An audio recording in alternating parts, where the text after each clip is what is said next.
ಅನಾಮಿಕಾ ತನ್ನ ಇಬ್ಬರು ಮಕ್ಕಳನ್ನು ಎತ್ತಿಕೊಂಡು ಟ್ರಾಫಿಕ್ ಸಿಗ್ನಲ್ ಹತ್ತಿರ ಗೊಂಬೆಗಳನ್ನು ಮಾರಾಟ ಮಾಡಿಕೊಳ್ಳುತ್ತಿದ್ದಳು. ಇಷ್ಟರಲ್ಲಿ ಅನಾಮಿಕಳ ಮಗಳು ಹಾಲಿಗಾಗಿ ಅಳುತ್ತಿರುತ್ತಾಳೆ. ಸುಮ್ನಿರಮ್ಮ, ಸುಮ್ನಿರೋ, ನನ್ನ ಹತ್ರ ದುಡ್ಡಿಲ್ಲ, ಒಂದು ಗೊಂಬೆ ಕೂಡ ಮಾರಾಟವಾಗಿಲ್ಲ. ನನ್ನ ಮಗು ಹಾಲಿಗಾಗಿ ಅಳ್ತಾ ಇದೆ, ನಾನು ಏನು ಮಾಡಲಿ ಎಂದು ಬಹಳ ದುಃಖ ಪಡುತ್ತಾಳೆ. ಇಷ್ಟರಲ್ಲಿ ಅನಾಮಿಕಳ ಅತ್ತೆ ಅಲ್ಲಿಗೆ ಬರುತ್ತಾಳೆ. ನಿಮ್ಮ ಹತ್ರ ದುಡ್ಡಿದ್ರೆ ಕೊಡಿಯತ್ತೆ, ಈ ದಿನ ಒಂದು ಗೊಂಬೆ ಕೂಡ ಮಾರಾಟವಾಗಿಲ್ಲ ಎಂದು ಅನ್ನುತ್ತಾಳೆ. ಅದಕ್ಕೆ ಶಾರದಾ ಸರಿ ಎಂದು ಹೇಳಿ ತನ್ನ ಹತ್ತಿರವಿದ್ದ ದುಡ್ಡು ಅವಳಿಗೆ ಕೊಡುತ್ತಾಳೆ. ಆ ದುಡ್ಡನ್ನು ತೆಗೆದುಕೊಳ್ಳುತ್ತಾಳೆ. ಮಗುವಿಗೆ ಹಾಲು ತೆಗೆದುಕೊಂಡು ಬಂದು ಕೊಡುತ್ತಾಳೆ. ಸ್ವಲ್ಪ ಸಮಯದ ನಂತರ ಇಬ್ಬರು ಸೇರಿ ಗೊಂಬೆಗಳನ್ನು ಮಾರಾಟ ಮಾಡಲಿಕ್ಕೆ ಶುರು ಮಾಡುತ್ತಾರೆ. ಆಡ್ಕೊಳ್ಳೋ ಗೊಂಬೆಗಳಮ್ಮ, ಚಿಕ್ಕ ಮಕ್ಕಳು ಆಡೋ ಗೊಂಬೆಗಳು ತಾಯಿ, 50 ರೂಪಾಯಿ ಮಾತ್ರನೇ, ತಗೊಳ್ಳಿ ಅಮ್ಮ ತಗೊಳ್ಳಿ ಎಂದು ಸಾಯಂಕಾಲದವರೆಗೂ ಮಾರಿಕೊಂಡು ಅಲ್ಲಿಂದ ನಂತರ ಮನೆಗೆ ಬರುತ್ತಾರೆ. ಮನೆಯ ಹತ್ತಿರ ಎಲ್ಲ ಕೆಲಸಗಳನ್ನು ಮಾಡಿ ಅಡಿಗೆ ಮಾಡಿಕೊಳ್ಳುತ್ತಾರೆ. ಇನ್ನು ಹಾಯಾಗಿ ಕುಳಿತುಕೊಂಡು ತಿನ್ನುತ್ತಾರೆ. ಅತ್ತೆ, ಸಿಗ್ನಲ್ ಹತ್ರ ಇರೋದ್ರಿಂದ ದೊಡ್ಡದಾಗಿ ಗೊಂಬೆಗಳೇನೋ ಮಾರಾಟವಾಗ್ತಿಲ್ಲ. ನಮಗೆ ಈ ವ್ಯಾಪಾರ ಬಿಟ್ಟು ಬೇರೆ ಯಾವ ವ್ಯಾಪಾರ ಮಾಡ್ಕೊಳ್ಳೋದಷ್ಟು ಶಕ್ತಿ ಇಲ್ಲ. ಮಕ್ಕಳ ಜೊತೆ ಬಹಳ ತೊಂದರೆ ಆಗತ್ತೆ ಅತ್ತೆ, ಏನ್ ಮಾಡೋಣ? ಇನ್ನೇನು ಮಾಡ್ಬೇಕೆ? ಬೇಡ್ಕೊಳ್ಳೋದು ಬಿಟ್ಟು ಬೇರೆ ಏನೋ ದಾರಿ ಇಲ್ವೇ? ಈ ದಿನದಲ್ಲಿ ಬೇಡ್ಕೊಳ್ಳೋದು ಕೂಡ ಒಂದು ದೊಡ್ಡ ವ್ಯಾಪಾರನೇ ಆಗಿದೆ. ಒಂದು ಕೆಲಸ ಮಾಡೆ, ನೀನು ಗೊಂಬೆಗಳನ್ನು ಮಾರ್ಕೋ, ನಾನು ಭಿಕ್ಷೆ ಬೇಡ್ತೀನಿ, ನಾವು ಸಂತೋಷವಾಗಿರೋಣ.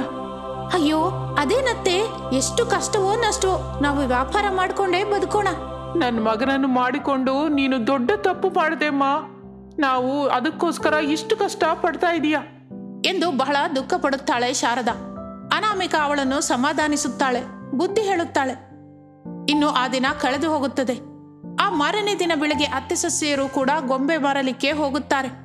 ಆಗಲೇ ಅಲ್ಲಿಗೆ ಅನಾಮಿಕಳ ಗಂಡ ರಮೇಶ್ ಬರುತ್ತಾನೆ. ಅನಾಮಿಕಾ ಗಂಡನನ್ನು ನೋಡುತ್ತಲೇ ಬಹಳ ಕೋಪದಿಂದ ಇರುತ್ತಾಳೆ. ರಮೇಶ್ ಆಕೆಯ ಕಡೆಗೆ ನೋಡುತ್ತಾನೆ. ಅಯ್ಯೋ ಪಾಪ, ಯಾವ ದಾರಿಯೂ ಇಲ್ಲದೆ ಹೀಗೆ ಗೊಂಬೆಗಳು ಮಾರಾಟ ಮಾಡ್ತಿದ್ಯಾ? ಗಂಡ ಕೈಲಾಗ್ದವನಾದ್ರೆ ಯಾವ ಹೆಣ್ಣಾದ್ರೂ ಏನ್ ಮಾಡ್ತಾಳೆ? ದುಡ್ಡಿನ ಮೋಜಿನಲ್ಲಿ ಬಿದ್ದು ನನ್ನನ್ನು ಬಿಟ್ಟು ಹೊರಟು ಹೋದೆ. ನೀನು ಸಂತೋಷವಾಗಿದ್ದೀಯಲ್ಲ, ನನ್ಗದು ಸಾಕು ಬಿಡು. ಈ ಕೋಪಕ್ಕೆ ಮಾತ್ರ ಏನೂ ಕಡಿಮೆ ಇಲ್ಲ, ಕೂಳಿಗೆ ಮಾತ್ರ ಗತಿ ಇಲ್ಲ. ಕಾಡಿನಲ್ಲಿರೋ ಸಿಂಹ ಹಸಿವಾದ್ರೆ ಹುಲ್ಲು ತಿನ್ನಲ್ಲ, ಹಸಿವಿನಿಂದ ಇದ್ದು ಸತ್ತಾದ್ರೂ ಸಾಯುತ್ತೆ. ಇಷ್ಟರಲ್ಲಿ ಶಾರದಾ ಅಲ್ಲಿಗೆ ಬರುತ್ತಾಳೆ. ಶಾರದಳನ್ನು ನೋಡಿದ ಅವನು ಮುಖ ತಿರುಗಿಸಿಕೊಳ್ಳುತ್ತಾನೆ. ಇಷ್ಟರಲ್ಲಿ ಅವನ ಎರಡನೇ ಹೆಂಡತಿ ಅಂಕಿತಾ ಕಾರಿನಿಂದ ಹೊರಗೆ ಬರುತ್ತಾಳೆ. ಅವರನ್ನು ನೋಡುತ್ತಾಳೆ. ಯಾರು ಇವರೆಲ್ಲ? ಏನಕ್ಕೆ ಇವ್ರ ಜೊತೆ ಜಗಳ ಆಡ್ತಾ ಇದ್ದೀರಾ ಎಂದು ಕೇಳುತ್ತಾಳೆ. ಶಾರದಾ ಹೀಗನ್ನುತ್ತಾಳೆ. ಓಹೋ ಮಿಟಿಕ್ಲಾಡಿ, ಏನೋ ತಿಳಿದ ಹಾಗೆ ಆಡ್ಬೇಡ. ನನ್ನ ಮಗನ್ನ ನಿನ್ ಬಲೆಯಲ್ಲಿ ಹಾಕೊಂಡು ದುಡ್ಡಿನ ಆಸೆ ತೋರಿಸಿ ನಮಗೆ ಆಗದ ಹಾಗೆ ಮಾಡಿದೆ. ಆ ಮಾತು ಕೇಳುತ್ತಲೇ ಅಂಕಿತಾ ಬಹಳ ಆಶ್ಚರ್ಯ ಹೋಗುತ್ತಾಳೆ. ಏನು ನೀವು ಮಾತಾಡ್ತಾ ಇರೋದು? ನನಗೇನೂ ಅರ್ಥವಾಗ್ತಿಲ್ಲ. ಇಷ್ಟರಲ್ಲಿ ರಮೇಶ್ ಅನ್ನುತ್ತಾನೆ.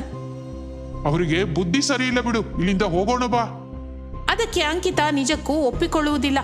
ನಿಜ ಏನು ಎಂದು ತಿಳಿದುಕೊಳ್ಳಬೇಕು ಅಂದುಕೊಳ್ಳುತ್ತಾಳೆ. ನೀವು ಹೇಳಿದ್ದು ಸ್ವಲ್ಪ ಸ್ವಲ್ಪ ನನಗೆ ಅರ್ಥವಾಯಿತು, ನಿಜ ಏನು ಅಂತ ಹೇಳಿ ಅಮ್ಮ. ಇನ್ನು ಆಗಲೇ ಶಾರದಳಿಗೆ ಅರ್ಥವಾಯಿತು. ಅಮ್ಮ, ನಿನ್ ಮಾತನ್ನು ಕೇಳಿ ನನಗೆ ಅರ್ಥವಾಯ್ತು. ಏಕೆಂದ್ರೆ ನಿನಗೆ ನಿಜ ಏನು ಅಂತ ಗೊತ್ತಿಲ್ಲ ಅನ್ಸುತ್ತೆ. ನನ್ನ ಮಗನಿಗೆ ಈಗಾಗಲೇ ಮದುವೆ ಆಗಿದೆ. ಅಲ್ಲಿ ನೋಡು, ಈ ಹುಡುಗಿ, ಅವನ ಹೆಂಡತಿ, ಈ ಇಬ್ಬರು ಮಕ್ಕಳು ಇವರಿಗೆ ಹುಟ್ಟಿದ ಸಂತಾನವೇ. ಅದಕ್ಕೆ ಆಕೆ ಬಹಳ ಅಳುತ್ತಾಳೆ. ಹೌದಾ, ನೀವು ಹೇಳಿದ್ದು ನಿಜವೇ? ಅನಾಥ ಅಂತ ಹೇಳಿ ನನಗೆ ಹತ್ರವಾದ್ರು. ಅವರ ಒಳ್ಳೆತನ ನೋಡಿ ನಾನು ಇವನು ಒಳ್ಳೆಯವನು ಅಂತ ಅಂದ್ಕೊಂಡೆ ಮದುವೆ ಮಾಡಿಕೊಂಡೆ. ನನಗೆ ನಿಜವಾಗಿ ನಿಜ ಏನು ಅಂತ ಗೊತ್ತಿಲ್ಲಮ್ಮ ಎಂದು ಅಳುತ್ತಾಳೆ ಅಂಕಿತಾ. ಇನ್ನು ರಮೇಶನ ಹತ್ತಿರ ಬಂದಳು ಅಂಕಿತಾ. ಜನರ ದೃಷ್ಟಿಯಲ್ಲಿ, ಕಾನೂನಿನ ದೃಷ್ಟಿಯಲ್ಲಿ ನಾವಿಬ್ಬರು ಗಂಡ ಹೆಂಡತಿಯರಲ್ಲ ಎಂದು ಹೇಳಿ ಅಂಕಿತಾ ಕಾರಿನಲ್ಲಿ ಹೊರಟು ಹೋಗುತ್ತಾಳೆ. ರಮೇಶ್ ಕಾರಿನ ಹಿಂದೆ ಓಡುತ್ತಿರುತ್ತಾನೆ. ಅಂಕಿತಾ ನಿಲ್ಲು ನಿಲ್ಲು ಅಂತ ಓಡುತ್ತಾನೆ. ಆದರೆ ಅಂಕಿತಾ ಮಾತ್ರ ನಿಲ್ಲದೆ ಹೊರಟು ಹೋಗುತ್ತಾಳೆ. ಅವನು ತಿರುಗಿ ಅನಾಮಿಕಳ ಹತ್ತಿರ ಬರುತ್ತಾನೆ. ನಿಮ್ಮ ಅಂತ್ಯ ಕಾಣಿಸ್ತೀನಿ. ಪ್ರಶಾಂತವಾಗಿದ್ದೆ ಇಷ್ಟು ದಿನ, ನಿಮ್ಮಿಂದ ಎಲ್ಲ ನಾಶವಾಗಿ ಹೋಯಿತು. ಹೋಗೋ ಹೋಗು, ಹೋಗಿ ಅಳ್ತಾ ಕೂತ್ಕೋ ಎಂದು ಬೈಯುತ್ತಾಳೆ ಶಾರದಾ. ರಮೇಶ್ ಬಹಳ ಕೋಪದಿಂದ ಅಲ್ಲಿಂದ ಹೊರಟು ಹೋಗುತ್ತಾನೆ. ಅದರ ಬಗ್ಗೆ ಆಲೋಚಿಸುತ್ತಾ ಇರುತ್ತಾನೆ. ಇಷ್ಟರಲ್ಲಿ ಸಿಗ್ನಲ್ ಬೀಳುತ್ತದೆ. ನೋಡಿಕೊಳ್ಳದೆ ಹೋಗುತ್ತಿರುವಾಗ ಹಿಂದಿನಿಂದ ಕಾರು ಬಂದು ಅವನನ್ನು ಬಲವಾಗಿ ಡಿಕ್ಕಿ ಹೊಡೆಯುತ್ತದೆ. ಅನಾಮಿಕಾ ಅದನ್ನು ನೋಡಿ ಬಹಳ ಭಯಪಡುತ್ತಾಳೆ. ಅವನನ್ನು ತಕ್ಷಣ ಹಾಸ್ಪಿಟಲ್ಗೆ ಸೇರಿಸುತ್ತಾಳೆ. ಅವನಿಗೆ 2 ಕಾಲು ಹೋಗಿರುತ್ತದೆ. ಅನಾಮಿಕಾ ಶಾರದಾ ಇಬ್ಬರು ಕೂಡ ಅವನಿಗೆ ಸೇವೆ ಮಾಡುತ್ತಾ ಇರುತ್ತಾರೆ. ಕಣ್ಣಿಗೆ ರೆಪ್ಪಿನ ಹಾಗೆ ನೋಡಿಕೊಳ್ಳುತ್ತಾ ಇರುತ್ತಾಳೆ ಅನಾಮಿಕಾ ಅವನನ್ನು. ಕೆಲವು ದಿನ ಹಾಗೆಯೇ ನಡೆಯುತ್ತದೆ.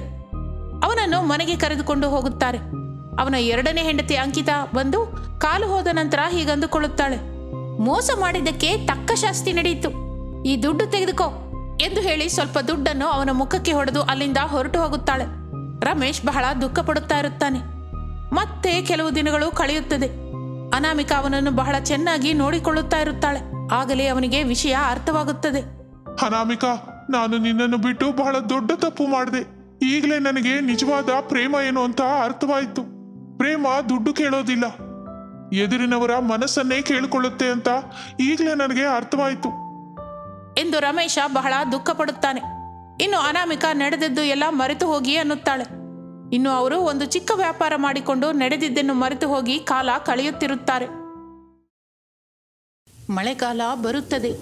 ಎಲ್ಲ ಗ್ರಾಮಗಳಲ್ಲಿ ಮಳೆ ಕುಂಭಧಾರೆಯಾಗಿ ಬರುತ್ತಾ ಇರುತ್ತದೆ. ಕೃಷ್ಣಾಪುರ ಗ್ರಾಮದಲ್ಲಿ ಕೂಡ ಅದೇ ವಿಧವಾದ ಮಳೆಯಾಗುತ್ತಿರುತ್ತದೆ. ಮಳೆ ಹೆಚ್ಚು ಬರುತ್ತಿದ್ದರಿಂದ ಆ ಗ್ರಾಮಕ್ಕೆ ಪ್ರವಾಹ ಬರುತ್ತದೆ. ಎಲ್ಲರ ಮನೆಯಲ್ಲೂ ನೀರು ತುಂಬಿಕೊಳ್ಳುತ್ತದೆ. ಬಹಳ ಜನ ಕಷ್ಟಪಡುತ್ತಾ ಇರುತ್ತಾರೆ. ಅನಾಮಿಕಾ, ಶಾರದಾ ಹಾಗೆ ಪ್ರಸಾದರ ಕುಟುಂಬ ಕೂಡ ಬಹಳ ಕಷ್ಟಪಡುತ್ತಾ ಇರುತ್ತದೆ.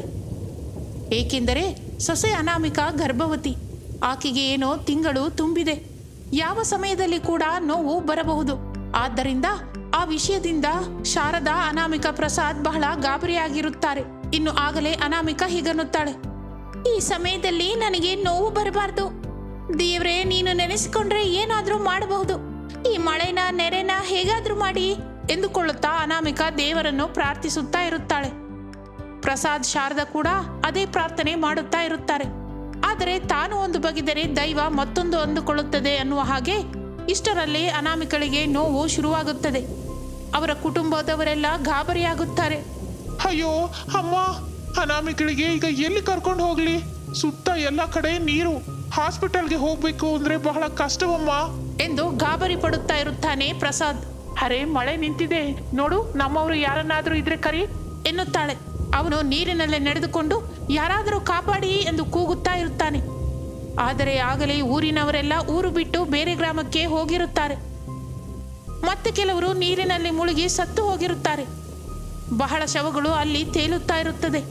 ಅವುಗಳನ್ನೆಲ್ಲ ನೋಡಿ ಅವನು ಬಹಳ ಭಯಪಡುತ್ತಾ ಇರುತ್ತಾನೆ. ಇನ್ನು ಅಲ್ಲಿ ಯಾರೂ ಇಲ್ಲದೆ ಇದ್ದುದರಿಂದ ಅವನು ತಾಯಿಯ ಹತ್ತಿರ ಹೀಗನ್ನುತ್ತಾನೆ, ಅಮ್ಮ, ನಮಗೆ ಸಹಾಯ ಮಾಡ್ಲಿಕ್ಕೆ ಯಾರೂ ಇಲ್ಲಮ್ಮ. ಅಯ್ಯೋ, ಈಗ ಏನ್ ಮಾಡೋಣ ದೇವ್ರೇ ಎಂದು ಆಲೋಚಿಸುತ್ತಾ, ಪ್ರಸಾದ್, ಒಂದ್ ಕೆಲ್ಸ ಮಾಡು, ಅನಾಮಿಕಳನ್ನ ಈ ಮಂಚದ ಮೇಲೆ ಮಲಗಿಸಿ ನಾವಿಬ್ರು ಎತ್ಕೊಂಡು ಹೋಗೋಣ ಎಂದು ಅನ್ನುತ್ತಾಳೆ ಶಾರದಾ. ಅದಕ್ಕೆ ಪ್ರಸಾದ್ ಸರಿ ಅನ್ನುತ್ತಾನೆ. ಇನ್ನು ಇಬ್ಬರು ಸೇರಿ ಅನಾಮಿಕಳನ್ನು ಮಂಚದ ಮೇಲೆ ಇರಿಸುತ್ತಾರೆ. ಪ್ರವಾಹದಲ್ಲಿ ಹಾಸ್ಪಿಟಲ್ಗೆ ಕರೆದುಕೊಂಡು ಹೋಗಲಿಕ್ಕೆ ಪ್ರಯತ್ನಿಸುತ್ತಾರೆ. ಅವರು ಬಹಳ ಸಮಯ ನೀರಿನಲ್ಲಿ ಹೋಗುತ್ತಲೇ ಇರುತ್ತಾರೆ. ಬಹಳ ದೂರ ತೆಗೆದುಕೊಂಡು ಹೋಗುತ್ತಾರೆ. ಆದರೆ ಆ ಭಾರವನ್ನು ಸಾಗಿಸಲಾರದೆ ನೀರಿನಲ್ಲಿ ಹೆಚ್ಚು ದೂರ ನಡೆಯಲಾರದೆ ತೊಂದರೆಯಾಗುತ್ತಾ ಇರುತ್ತದೆ ಅವರಿಬ್ಬರಿಗೆ. ಇನ್ನು ಆಗಲೇ ಇಬ್ಬರು ವ್ಯಕ್ತಿಗಳು ಇವರನ್ನು ಗಮನಿಸುತ್ತಾ ಇರುತ್ತಾರೆ. ನಾವು ಕೂಡ ನಿಮಗೆ ಸಹಾಯ ಮಾಡ್ತೀವಿ ಅನ್ನುತ್ತಾರೆ.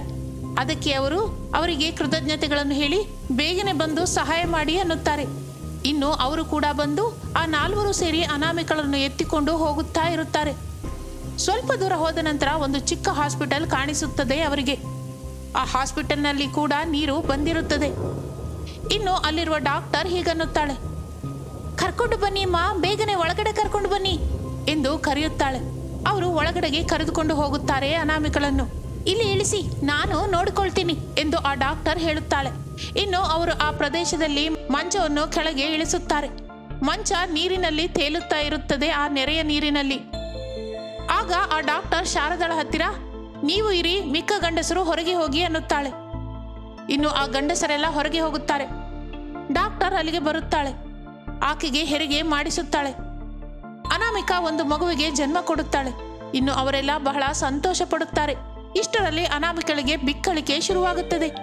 ಶಾರದಾ, ಡಾಕ್ಟರ್ ಇಬ್ಬರು ಗಾಬರಿಯಾಗುತ್ತಾ ಇರುತ್ತಾರೆ. ಏನಾಯ್ತು ಡಾಕ್ಟರ್, ನನ್ನ ಸೊಸೆಗೆ ಏನಾಯ್ತು ಡಾಕ್ಟರ್ ಎಂದು ಶಾರದಾ ಎಷ್ಟೋ ಗಾಬರಿಯಾಗುತ್ತಾ ಇರುತ್ತಾಳೆ. ಈಕೆಗೆ ಇದ್ದಕ್ಕಿದ್ದ ಹಾಗೆ ಸೆಳೆತ ಯಾಕೆ ಶುರುವಾಯಿತು ಎಂದು ಡಾಕ್ಟರ್ ಆಕೆಗೆ ಇಂಜೆಕ್ಷನ್ ಕೊಡುವುದರೊಳಗೆ ಅನಾಮಿಕಾ ಮರಣಿಸುತ್ತಾಳೆ. ಇನ್ನು ಶಾರದಾ, ಪ್ರಸಾದರಿಗೆ ಮಗ ಹುಟ್ಟಿದ ಎನ್ನುವ ಸಂತೋಷ ಚಿಟಿಕೆಯಲ್ಲೇ ಮಾಯವಾಗುತ್ತದೆ. ಅವರೆಲ್ಲರೂ ಅನಾಮಿಕಳಿಗಾಗಿ ಅಳುತ್ತಾ ದುಃಖ ಪಡುತ್ತಾ ಇರುತ್ತಾರೆ. ಇನ್ನು ಡಾಕ್ಟರ್ ಅವರಿಗೆ ಧೈರ್ಯ ಹೇಳುತ್ತಾರೆ. ಕೆಲವು ತಿಂಗಳುಗಳು ಅವರು ಅದೇ ಗ್ರಾಮದಲ್ಲಿ ಇರುತ್ತಾರೆ.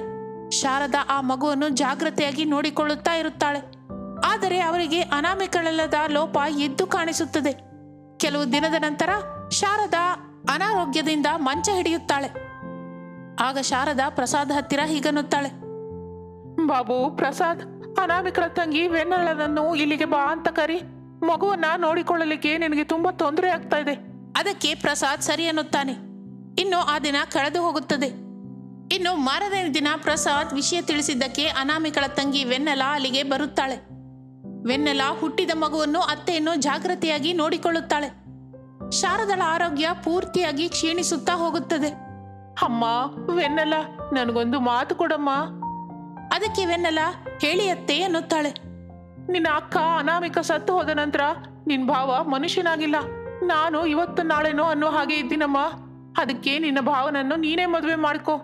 ನೀನು ಕೂಡ ಇಲ್ದೆ ಹೋದ್ರೆ ಆ ಮಗುನ ಅವನನ್ನ ನೋಡ್ಲಿಕ್ಕೆ ಯಾರಿದ್ದಾರಮ್ಮ? ನಾನು ಸಾಯುವ ಮೊದಲೇ ಇದನ್ನ ನೋಡಿ ಕಣ್ಣು ಮುಚ್ತೀನಿ ಎಂದು ಹೇಳುತ್ತಾಳೆ ಶಾರದಾ. ಅದಕ್ಕೆ ವೆನ್ನೆಲ ಸ್ವಲ್ಪ ಸಂದೇಹಿಸುತ್ತಲೇ ಇರುತ್ತಾಳೆ. ಯಾವ ಉತ್ತರವೂ ಹೇಳುವುದಿಲ್ಲ. ವೆನ್ನೆಲ, ಇಲ್ಲ ಅನ್ಬೇಡ. ನಾನಿಲ್ದೆ ಹೋದರೆ ಪ್ರಸಾದ ಹುಚ್ಚ ಆಗಿ ಬಿಡ್ತಾನೆ. ಮಗು ಅನಾಥವಾಗಿ ಬಿಡುತ್ತೆ. ದಯವಿಟ್ಟು ಒಪ್ಪಿಕೋ. ಶಾರದಾ ಬೇಡಿಕೊಂಡಿದ್ದಕ್ಕೆ ಇಲ್ಲ ಅನ್ನದೇ ಸರಿ ಅನ್ನುತ್ತಾಳೆ ವೆನ್ನೆಲ. ಪ್ರಸಾದನನ್ನು ಕೂಡ ಆಕೆಯೇ ಒಪ್ಪಿಸುತ್ತಾಳೆ. ಸ್ವಲ್ಪ ದಿನದ ನಂತರ ಅವರಿಬ್ಬರಿಗೆ ಮದುವೆಯಾಗುತ್ತದೆ. ಮದುವೆಯಾದ ವಾರಕ್ಕೆ ಶಾರದಾ ಮರಣಿಸುತ್ತಾಳೆ. ಇನ್ನು ಆ ನಂತರ ನಡೆಯುವ ಕಾರ್ಯಕ್ರಮವೆಲ್ಲ ನಡೆದು ಹೋಗುತ್ತದೆ. ವೆನ್ನೆಲ ಪ್ರಸಾದನನ್ನು ಪ್ರೇಮಿಸುತ್ತಾ ಅನಾಮಿಕಳ ಮಗುವನ್ನು ಬಹಳ ಜಾಗ್ರತೆಯಾಗಿ ನೋಡಿಕೊಳ್ಳುತ್ತಾ ಇದ್ದಳು. ಮತ್ತೆ ಅವರ ಕುಟುಂಬದಲ್ಲಿ ಸಂತೋಷ ಕಾಣಿಸುತ್ತಾ ಇರುತ್ತದೆ.